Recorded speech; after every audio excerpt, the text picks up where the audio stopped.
Hello, I'm David from Complete PE, and today's PE activity is golf rolling. So, for today's PE activity, golf rolling, you're going to need a ball. If you don't have a ball, don't worry, you can use a pair of scrunched up socks. It's great if you can do this activity outside. If you do it inside, make sure you've got a lovely clear space. You need to place down a starting marker, which when you're throwing or rolling, you must stay behind. Place out a cone. If you don't have cones, that's okay. Use a cuddly toy.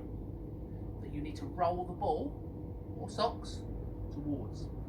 It's about thinking today how hard or how soft you need to roll the ball to get it to rest up against the target. If you roll it too hard, what's going to happen? It will go past it. Good girl. If you roll it too soft, what might happen? It might go not close enough. Should we give it a go? Yeah. What do you want?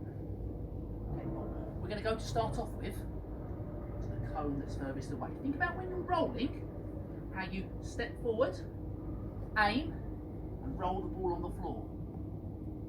So is that too hard or too soft? Too hard. So next time, what are you going to do? Do it a bit softer. Go.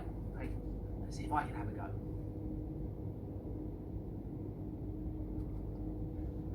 Hit it. That means I get 1 point. Can you see if you can hit the target or get the ball to rest against the target in the lowest number of rolls possible? My ball's landed there. I need to go and get it now, and I'll have another roll. So this time, are you going to roll it harder or softer? A bit soft. Think about how you're going to roll it from there, where the ball lands, give it a name. And it rests against it.